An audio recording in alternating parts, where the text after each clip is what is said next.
Singapore PR Permanent Residency GIP program. This is the topic of discussion for this presentation. And moving ahead to the next slide, what we are going to cover is what is the GIP program.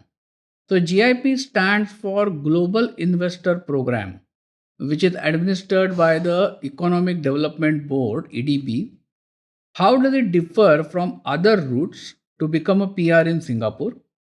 What are the prerequisites, qualifying criteria and commitments? And why is this program is difficult to pass, or why is it difficult to obtain PR under this program, and why the approvals are low? So let's first have a look at the PR paths which are available in Singapore. So you know that to become a PR in Singapore, there are primarily these routes are available. So majority of the people who obtain PR are previously on employment pass, entry pass, personalized employment pass, S pass, or they are spouse under sponsorship scheme, or they can be sponsored child, or they are as a student in Singapore. But what is important that in all these cases, these people are already in Singapore in one of the valid visas.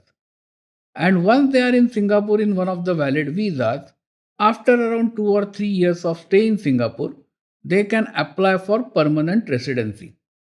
This is generally the practice. So 99.9% of the cases fall under this category. Now GIP is the only program where you don't have to be present in Singapore. You can be staying in your home country and you can apply directly under GIP program. So this slightly differs from the existing programs available under other schemes. So let's move ahead, and before we directly come to GIP criteria, this is the concept. I will explain you the concept behind this. This is a PR citizenship by investment type of visa. So you know that there are countries who offer permanent residency by a specific amount of investment. The United States offer EB5 visa, where you have to invest some 2.5 million US dollars. Australia also has got PR by investment, which is something similar to that. Portugal citizenship is offered by investment. And then there are other programs like citizenship purchase programs.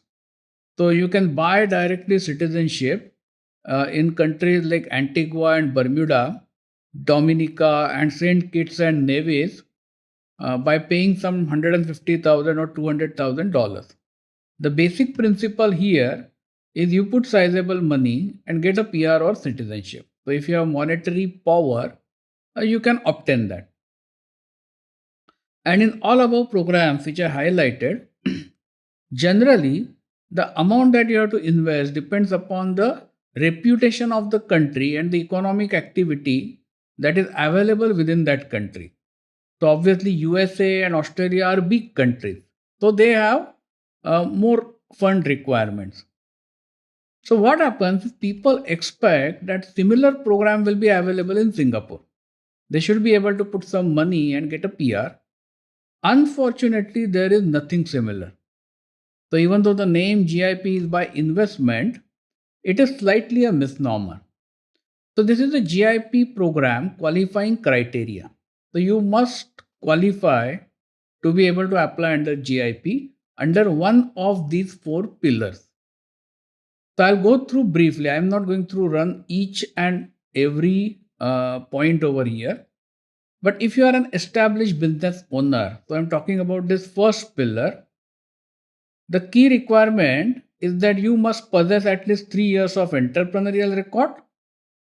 You should currently be running a company with an annual turnover of at least $200 million in the preceding year, and same for last 3 years. And the third criteria is if your company is privately held, you should have at least 30% shareholding in the company. The second pillar is for next generation business owners.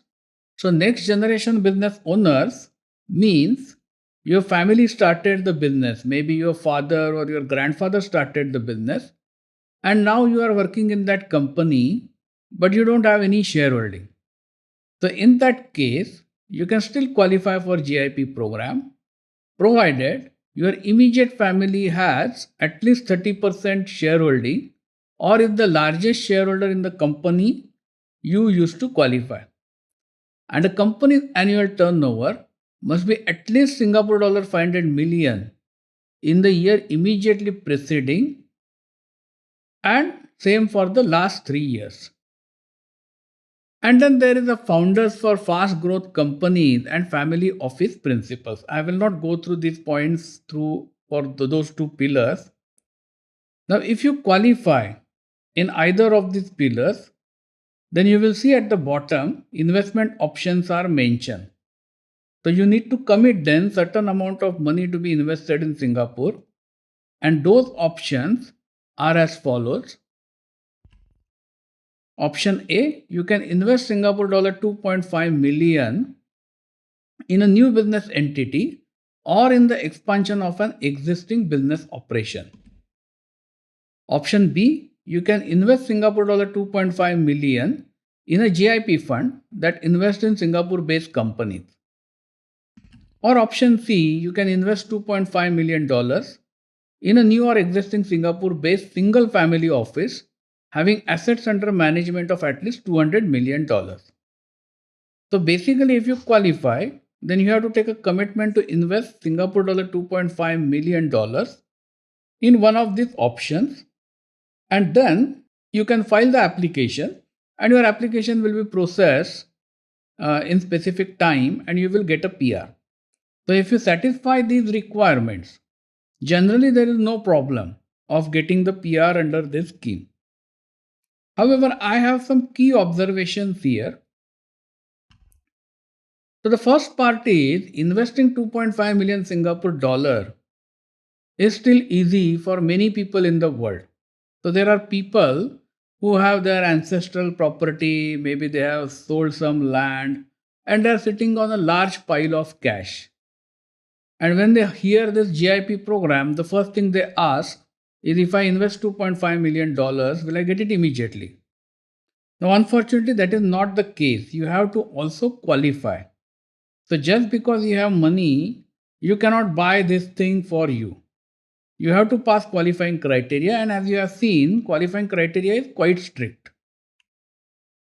The next point I see is anybody who runs a business with a turnover of $200 million or $500 million has, really speaking, no reason to move to Singapore. See, shifting a business from one country to other is not an easy thing. You already have such a big business, you are already running such a successful conglomerate, and then you must be also making very good amount of money. So you are likely to have much better life where you are already. As a result, the take-up applications and approval rates tend to be low because not many people can qualify this criteria. And if they qualify, not many people are really interested in leaving everything behind and coming to Singapore under GIP program. So the people, those who come normally under GIP program to Singapore, are the last option, that is the family offices. So if you open a family office, I'll quickly go back to that slide. So this is the last option. You must possess at least 5 years of entrepreneurial investment or management track record, and you must have net investable asset of at least $200 million. So here there is no specific requirement of how much should be the turnover, and therefore for some people it is possible. So I have seen majority of the GIP program approvals happen under family office principle. So somebody who has run some successful business in his home country, he sells that business, and then with that 5 years of track record and the money that he got, he comes to Singapore and then start this family office.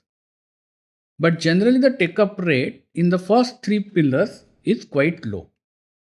So now one of the question is, where can you get more information? So I will show you.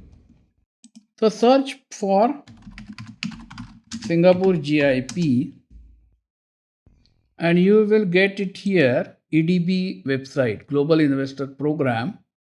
So you will come to EDB website, Global Investor Program, and here you can download the brochure. So the question then is, if you cannot qualify for GIP because of this $200 million, $500 million thing, does that mean that there's no option for you? So there is actually a business route whereby you can set up a company, get an employment pass, work for your company in Singapore for maybe 2 to 4 years, and after that you can apply for permanent residency. So if you still are a small entrepreneur and if you are willing to invest some amount of money, usually up to $100,000 in Singapore, then in that case you might be able to get an employment pass and apply for PR. So I will explain it in another video, but this is what is about GIP program. So in summary, GIP program gives direct PR status to qualified applicants, but the application criteria is quite strict. Thank you for watching this video. Please subscribe to our channel today. PR Application is a leading immigration consultancy company in Singapore.